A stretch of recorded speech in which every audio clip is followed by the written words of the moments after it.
través de la señal de Radio Nuevo Mundo, presentamos el programa Academia Libre, un espacio que sintoniza con la actualidad educacional, el desarrollo científico y el mundo de las artes. Aquí la Universidad Pública pone sus micrófonos al aire. Con ustedes, David Evia. Vaya nuestro saludo a todos los auditores de Radio Nuevo Mundo que a esta hora sintonizan la emisión de Academia Libre, donde la educación, las ciencias y las artes confluyen para hacer de la creación de conocimiento un espacio público. Me acompañan Cristian Castro y Macarena Castro. Hola David y Macarena. Hola. De vez en cuando en Academia Libre hacemos un recorrido por la situación mundial de educación que aporta ese panorama a la reflexión relativa a lo que ocurre en Chile. Un reciente artículo de El Economista en España plantea la pregunta: ¿qué hay que aprender de los sistemas educativos de Singapur y Finlandia? Este texto del portal El Economista señala lo siguiente: se trata de uno de los pilares fundamentales para la construcción de una sociedad formada, con la capacidad suficiente para tomar decisiones responsables, de cuestionar el mundo y buscar formas para mejorarlo. Es simple: sin la educación no hay nada. Es por ello por lo que es tan importante conocer cómo entienden los países este concepto. Aunque se trate de algo relativo, analizar los sistemas educativos del mundo puede ayudar a cada región a establecer los puntos fuertes y débiles de su sociedad. La clasificación más conocida a la hora de medir la calidad educativa en todo el mundo es el Programa Internacional para la Evaluación de Estudiantes, o también conocido como Informe PISA. Es un estudio desarrollado por la OCDE a nivel mundial, en el que se mide el rendimiento académico de los estudiantes en matemáticas, ciencia y lectura. El último informe data de 2018 y el nuevo ha comenzado a elaborarse en la primavera de este año. Estaba inicialmente listo para 2021, pero debido a la pandemia se tuvo que aplazar un año. La competencia innovadora será en esta ocasión el pensamiento creativo. Tal y como indica el Ministerio de Educación y Formación Profesional de España, este estudio mide la evolución del conocimiento y las habilidades de los estudiantes en un contexto de proliferación de las tecnologías de la información y la comunicación y su capacidad para responder a las demandas de un mundo en constante cambio, donde la innovación y la creatividad son elementos clave para la adaptación. Hablar de clasificaciones en educación no siempre es positivo. Vicente del Prado Rusa, profesor del Máster en Formación del Profesorado de la Universidad Europea, cree que son importantes, pero solo como datos desde lo que reflexionar y extraer pistas de análisis. Este experto apunta que la importancia de esos estudios radica en la comparación de datos que pueden ser más objetivos, algo que sitúa la discusión en el terreno de la política y la economía.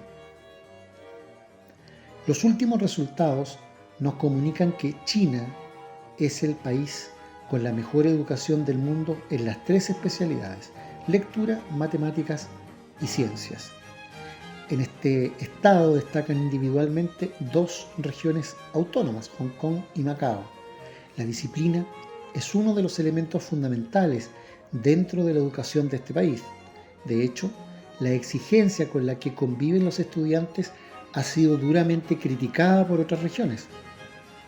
Los alumnos estudian más de 10 horas diarias, las clases tienen una duración excesiva y su metodología se basa en la repetición y en la memorización. Por su parte, Singapur lleva muchos años encabezando las clasificaciones internacionales en campos que van desde las matemáticas, asignatura en la que hacen mucho hincapié desde una edad temprana, hasta las ciencias sociales. El alumnado también aprende inglés como primera lengua desde las primeras etapas y sus métodos se centran en la reflexión de los estudiantes, evitando la memorización. Su sistema está estructurado en 3 niveles básicos: preescolar, primaria y secundaria.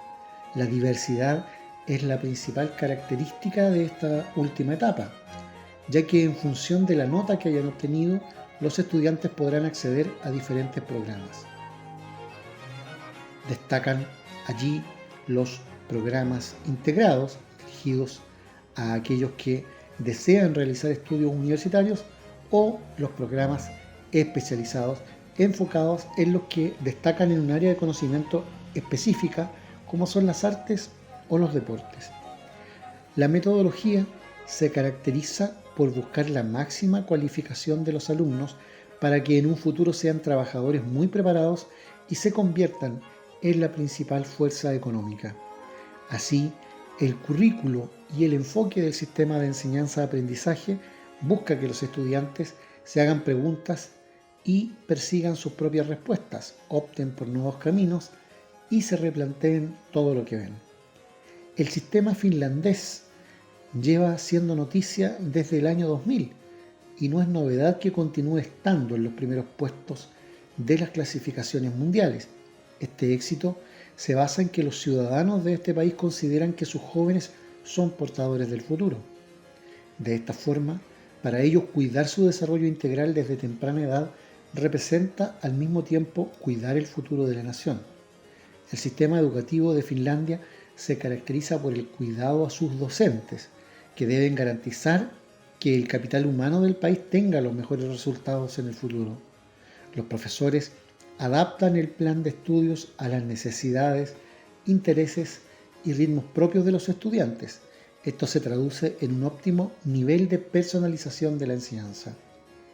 Además, los estudiantes solo pasan alrededor de 5 horas en la escuela y no llevan a casa tareas. Esto se debe a que el sistema finlandés propone un aprendizaje basado en la experiencia. Se promueven aprendizajes extracurriculares que buscan fomentar los talentos dependiendo de los intereses de cada alumno. Esta metodología concluye en entender que los jóvenes tienen que sentirse como en casa cuando están en el colegio. Así, los espacios de trabajo son cómodos, los pasillos están decorados con los trabajos de los niños y la relación entre los docentes y los pupilos es de familiaridad y respeto. Los resultados de este país en el informe PISA de 2018 corroboran la buena práctica que desarrolla la región. El rendimiento en el apartado de habilidad lectora ha situado a Finlandia en el segundo puesto, compartido con Canadá, de los países de la OCDE y en el sexto puesto de entre todas las naciones y regiones participantes. En el de habilidad matemática, Finlandia también ha obtenido buenos resultados, situándose entre los puestos números 7 y 13 de los países de la OCDE y entre el 12 y el 18 de la clasificación general. Canadá es otro de los sistemas educativos que se abrió paso en las últimas clasificaciones mundiales. Tanto la escuela primaria como la secundaria y la universitaria gozan de un alto prestigio y reputación internacional debido a su alto estándar académico. En general, todas las instituciones de educación ofrecen una amplia gama de cursos en todas las áreas del conocimiento. Llama la atención que el sistema educativo se caracteriza por estar más orientado a la práctica que a la teoría, valorándose en mayor medida el esfuerzo por parte del estudiante. En general, se promueve el crecimiento intelectual, personal y emocional de los alumnos y se estimula así el pensamiento crítico y el debate. En esta región conviven las escuelas públicas con las privadas. Sin embargo, el 95% de los padres y tutores se inclina más hacia la educación pública. Lo más característico de este sistema es que no es nacional, sino que se divide por provincias, de tal forma que cada una desarrolla su propio plan de estudio, pero coinciden en apostar por las asignaturas que fomenten la igualdad debido a la división de territorios y a las características culturales, históricas y sociales de los ciudadanos. Finalmente, a pesar de que Japón todavía se sitúa entre los mejores del mundo, en el último informe de PISA, los estudiantes de este país obtuvieron el peor resultado de su historia en la prueba de lectura, que ocupó el puesto 15, un descenso respecto al 8º lugar que defendieron estos alumnos en la anterior evaluación. No obstante, este desenlace hizo media con sus buenas puntuaciones en matemática y ciencia, y es que este sistema educativo continúa considerándose uno de los más eficientes del mundo.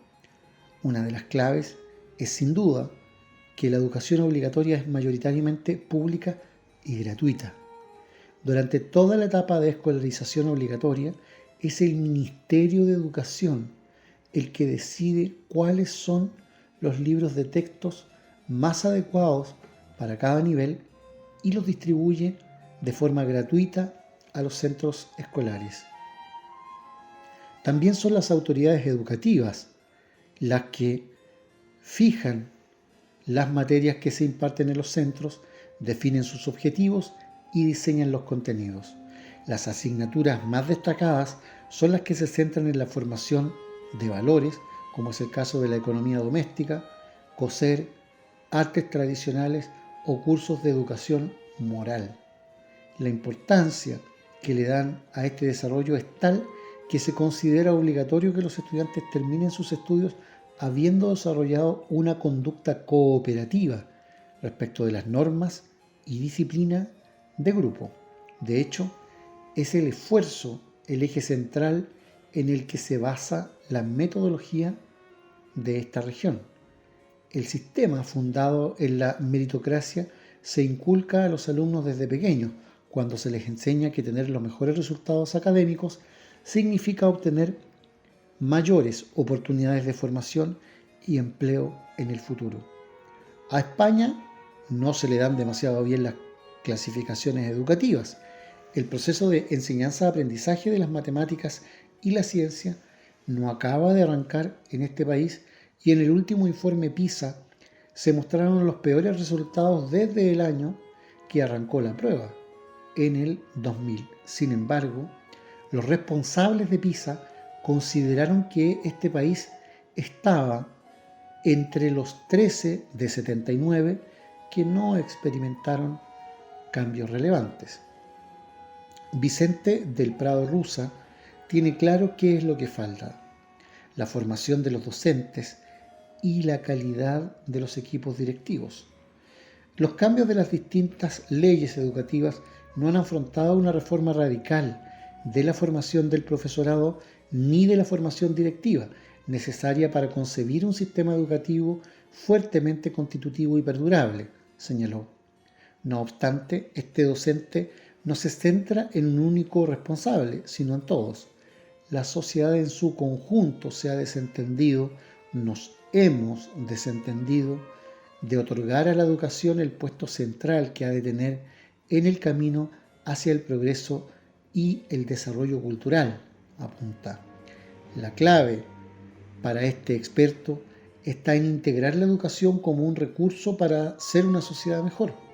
Así, defiende que el sistema educativo debería ser una lanzadera para la creación de comunidades de aprendizaje y que más allá de la formación disciplinar, las instituciones educativas deberían preparar para el reto permanente de aprender, indica. En definitiva, este maestro considera que nos ha de mover la mejora de nuestra sociedad como resultado deseado y único. La educación en la actualidad está inserta en un proceso de transformación y cambio de paradigma. Sabemos de dónde venimos, pero no a dónde vamos. Además, entre las comunidades autónomas, las diferencias también son muy notables. De hecho, es Castilla y León la que mejor puntúa en el ranking de la OCDE en España. Esto se debe a que es la autonomía con el grado más alto de equidad e integración social, es decir, menos diferencias entre los que mejores y peores puntuaciones sacan y sin que sean significativas las diferencias entre centros públicos y concertados. También destacan por tener el índice más bajo de acoso escolar. Evidentemente, los factores que hacen que esta región encabece la clasificación son varios, entre los que destaca el ámbito social.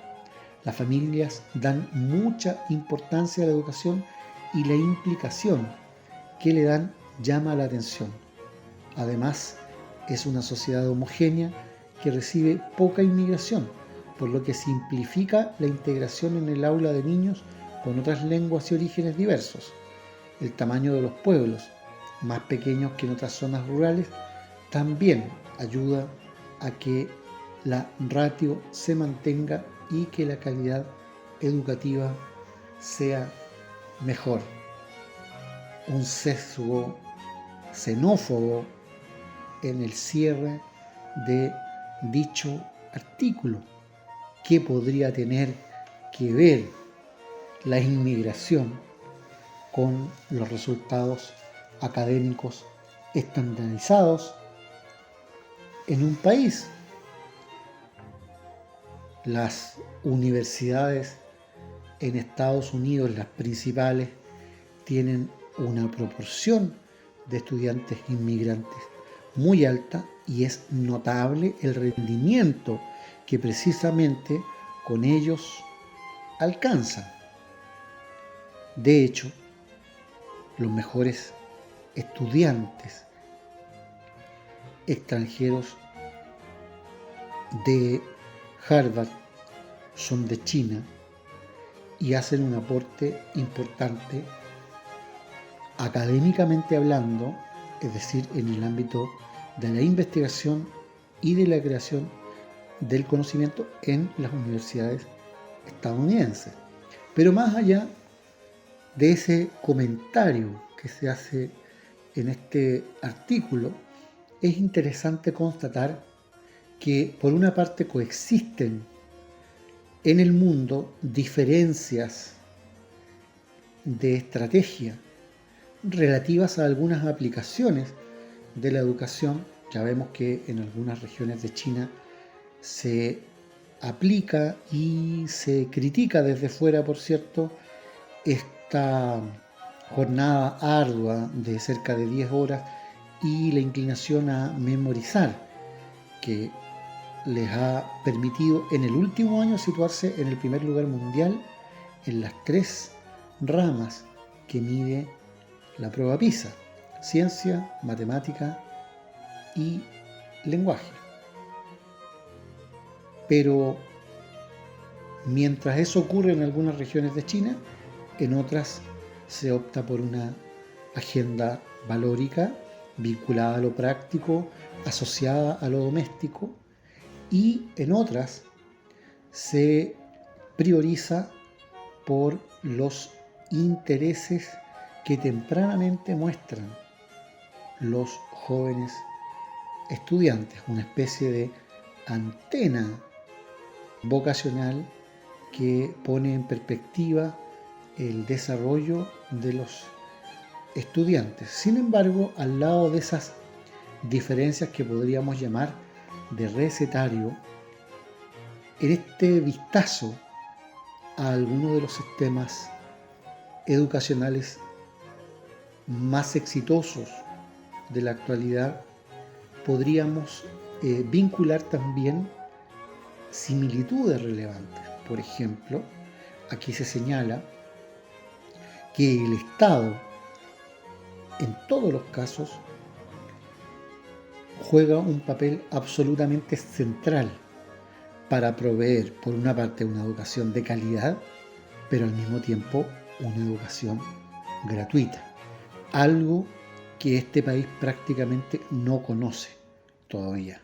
En Chile, las desigualdades socioeconómicas se extienden al ámbito formativo y entonces las brechas de aprendizaje son gigantescas en esta sociedad de altas diferencias de clase que existen en el país. Entonces, existe un horizonte de política pública vinculada a educación en aquellos países con buenos resultados, vinculado a la educación pública, vinculado a la gratuidad casi de manera absoluta. Y existe, fuera de lo público, un margen de maniobra bien grande del respectivo Ministerio de Educación para la definición de qué aprender y cuáles son los textos escolares de referencia adecuados para cada etapa. Esos elementos tampoco existen en Chile. En Chile pesan todavía más que las orientaciones del Ministerio de Educación, lamentablemente, las agendas comerciales de las transnacionales vinculadas a los textos de estudio. Vamos a ver qué es lo que las autoridades nacionales pueden tomar de estos casos y de esta mirada, de estos ejemplos que ofrecen otros países. A la base de todo ello, más que los recetarios, sigue estando el tema de la justicia social. Sin condiciones de igualdad en el acceso a los recursos, sin una redistribución equitativa del ingreso en el país, es muy difícil soñar con una reducción importante en las brechas de aprendizaje.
Hablamos a esta hora en Academia Libre sobre actualidad en ciencia e investigación. Lo hacemos con Cristian Castro, quien nos proporciona cada semana las novedades en este plano. ¿Qué está pasando, Cristian, en materia de ciencia e investigación? En esta oportunidad hablamos de neurociencias en Academia Libre porque se ha demostrado el potencial de la melatonina en la formación de nuevas neuronas. A los ya conocidos efectos antioxidantes, antiinflamatorios y moduladores del sueño, se suma la neurogénesis, que tiene una importante función en las enfermedades neurodegenerativas como el Alzheimer o el Parkinson. El estudio se ha realizado en la Universidad Complutense de Madrid y para llevarlo a la práctica clínica son necesarios ensayos para establecer la dosis. Este estudio tiene la característica de que pone de manifiesto el papel potencial de la melatonina, una neurohormona ampliamente distribuida en nuestro organismo y reguladora de los ciclos de sueño y vigilia en la formación de nuevas neuronas. Este estudio pretende dar viabilidad a la melatonina, una molécula con un margen de seguridad muy amplio y de bajo coste, pero con un enorme potencial desde el punto de vista clínico, destaca Eva Ramos, investigadora del Departamento de Farmacología y Toxicología en la Universidad de Veterinaria de la Universidad Complutense de Madrid. En patologías como el Parkinson o el Alzheimer se mueren un tipo concreto de neuronas, de ahí los síntomas que presentan estos pacientes. Estimulando la formación de nuevas neuronas en los cerebros de los enfermos, podríamos conseguir que aquellas que se mueren como consecuencia de la enfermedad se sustituyan por otras nuevas, explica José Ángel Morales, investigador del Departamento de Biología Celular de la misma universidad. El estudio publicado en Neural Regeneration Research es una revisión bibliográfica actualizada sobre las vías de señalizaciones moleculares relacionadas con la neurogénesis y recoge evidencias que existen hasta el momento sobre los diferentes modos de actuación y capacidad reguladora de la melatonina sobre proteínas que están íntimamente ligadas al proceso de formación de neuronas. El siguiente paso, indican los expertos, sería llevar a cabo un mayor número de ensayos para establecer el rango de dosis de melatonina que promueve este proceso, así como sus consideraciones de seguridad. El principal inconveniente radica en que las grandes compañías farmacéuticas que podrían financiar el coste de los ensayos clínicos no estarían interesadas en la melatonina, ya que al tratarse de una molécula neutral no puede patentarse. Pero nosotros, como científicos, tenemos la labor de poner de manifiesto los múltiples mecanismos de acción a través de los cuales la melatonina podría mejorar la salud de un gran número de personas, concluye Alejandro Romero, investigador en el mismo departamento que el científico Ramos. Una noticia que sin lugar a dudas supone un importante avance en la investigación de enfermedades neurodegenerativas como el Parkinson y el Alzheimer, y que tristemente choca con intereses comerciales poniendo de manifiesto la gran necesidad que existe respecto al financiamiento público de este tipo de iniciativas, porque en manos del mercado parece no haber un camino auspicioso. Por otro lado, y también relacionado con las neurociencias, una investigación del Instituto de Salud Global de Barcelona estima que respirar contaminación altera la conectividad estructural del cerebro en la preadolescencia. Además, han observado que la exposición a las partículas PM2,5 aumenta el volumen del putamen, una estructura situada en el centro del cerebro, lo que se asocia con algunos trastornos psiquiátricos. Estar expuesto a contaminantes atmosféricos en el vientre materno y durante los primeros 8 años y medio de vida altera la conectividad estructural del cerebro en la preadolescencia. Así lo indica un estudio publicado en la revista Environmental Pollution. En particular, los mayores cambios se dan cuanto mayor es la contaminación percibida en los 5 primeros años. La conectividad estructural es la existencia de fascículos o tractos de sustancia blanca que conectan diferentes regiones del cerebro. Se mide estudiando la microestructura de la sustancia blanca y constituye un marcador del desarrollo típico del cerebro. Una microestructura de la sustancia blanca anormal se ha relacionado con trastornos psiquiátricos, por ejemplo, síntomas depresivos, ansiedad o trastornos del espectro autista.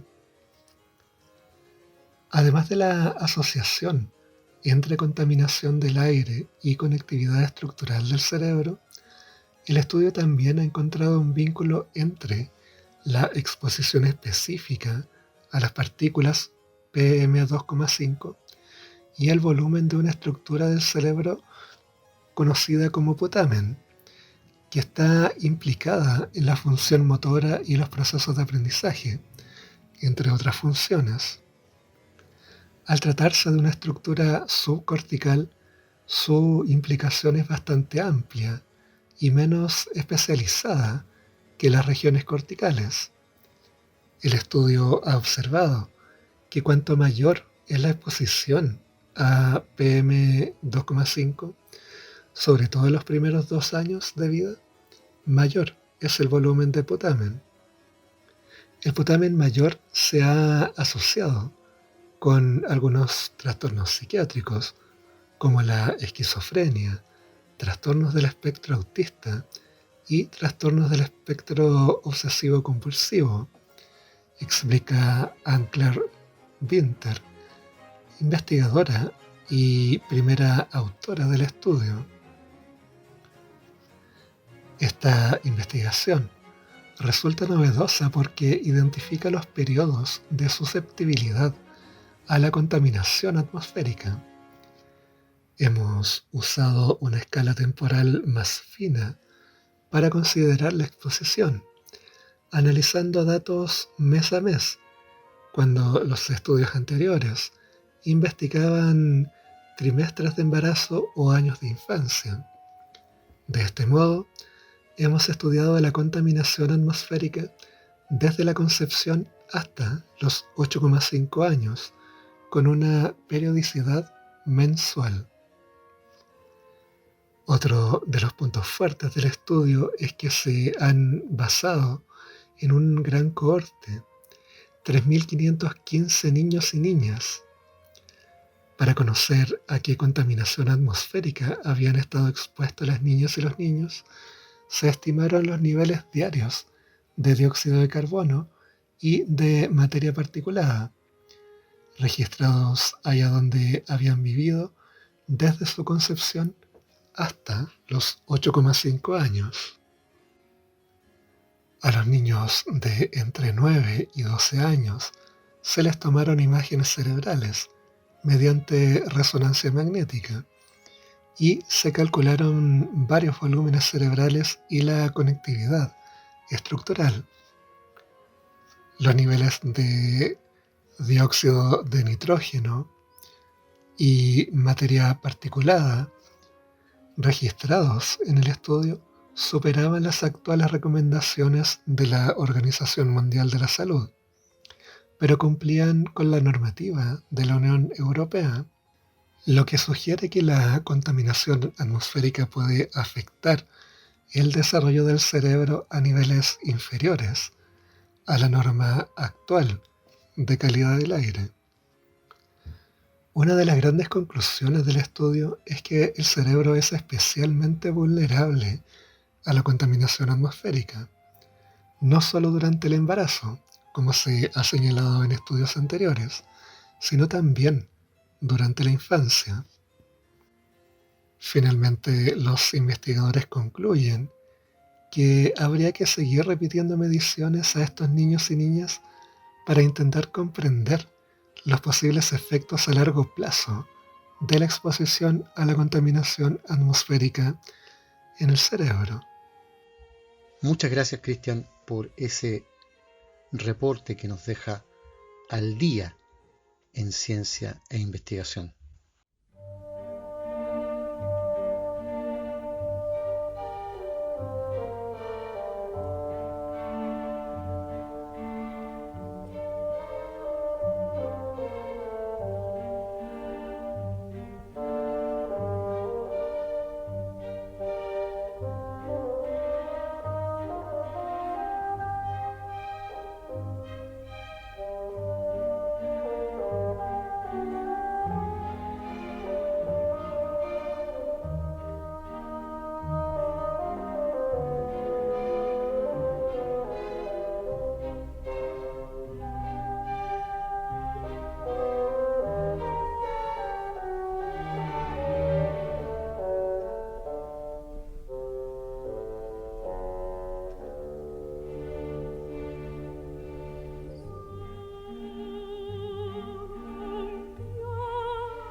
hablamos sobre arte y cultura en Academia Libre.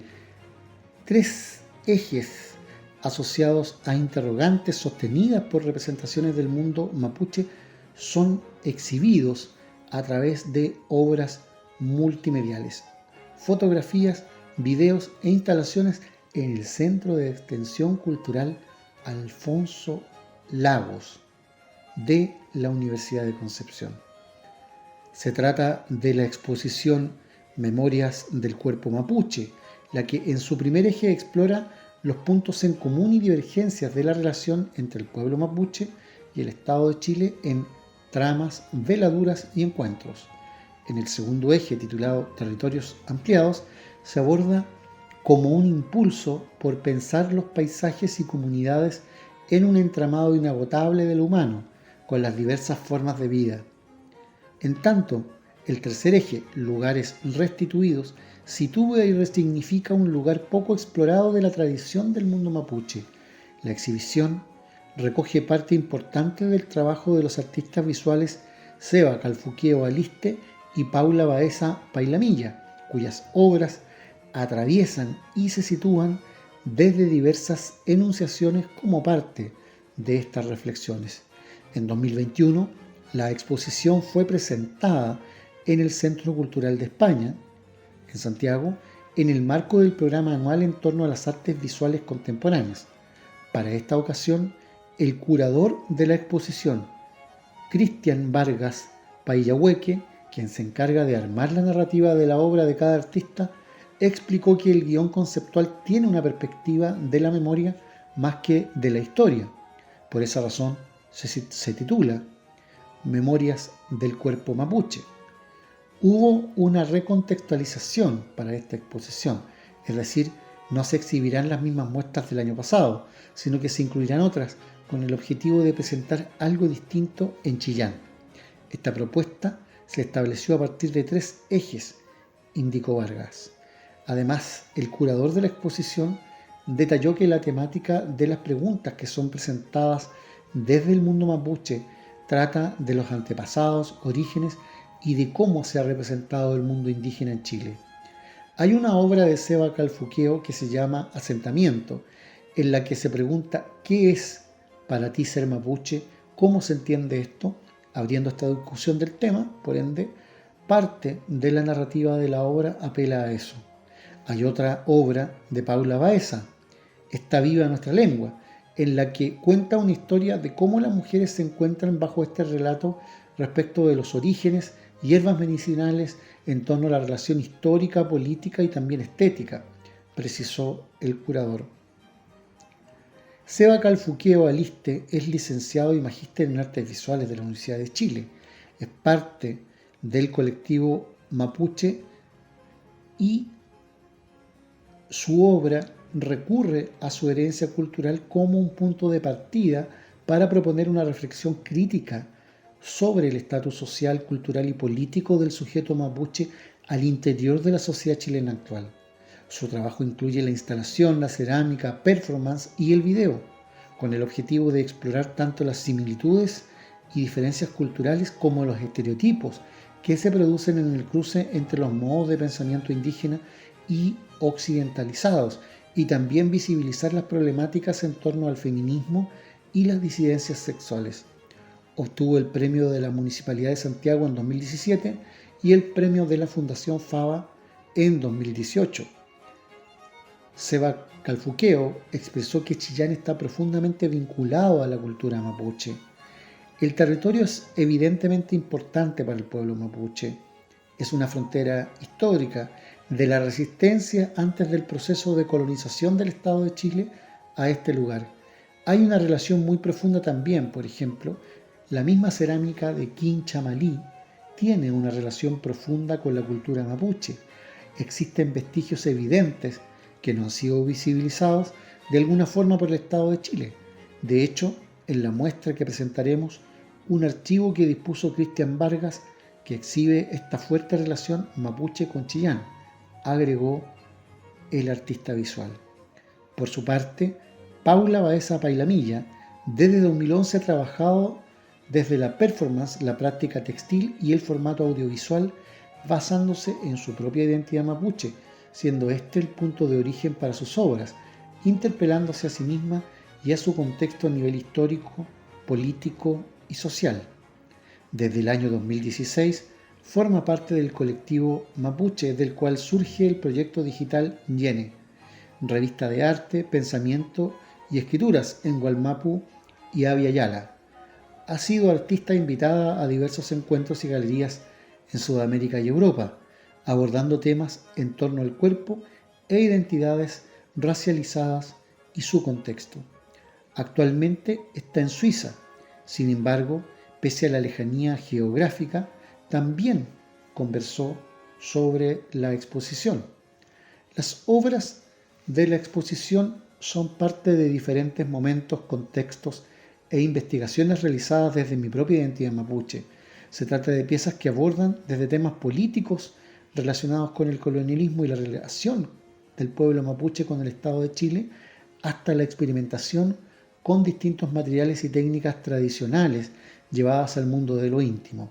La historia, la memoria, el territorio y el cuerpo son conceptos fundamentales dentro de mi trabajo artístico.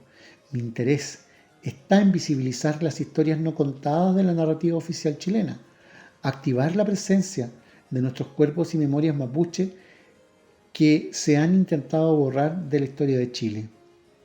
Quienes visiten la muestra encontrarán un recorrido visual de estos temas a través de la performance en formato audiovisual y fotográfico desde una mirada crítica y disidente, explicó Baeza. La exposición es organizada por la Universidad de Concepción en conjunto con el Centro Cultural de España en Santiago y cuenta, entre otros, con la colaboración de la Unidad de Patrimonio de la Municipalidad de Chillán. Esta presentación, Memorias del Cuerpo Mapuche, estará presente en la Universidad de Concepción hasta el próximo 17 de noviembre, en horario de lunes a viernes, de 9 a 13 horas y en la tarde de 14:30 a 19 horas. Es una muy buena oportunidad para empaparse de esta mirada que vincula cultura y estética en el Centro de Extensión Cultural Alfonso Lagos de la Universidad de Concepción. Concluye aquí en Radio Nuevo Mundo esta emisión de Academia Libre, un programa producido por la Comisión Ejecutiva de la Universidad. En los mandos técnicos, Francisco Navarro, y en los micrófonos, Macarena Castro, Cristian Castro y David Evia. Agradecidos de su sintonía, nos encontraremos la próxima semana. Hasta entonces. Nos vemos. Hasta pronto.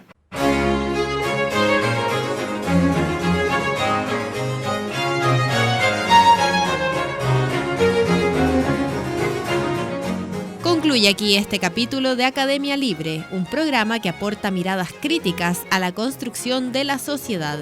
Hasta una próxima oportunidad.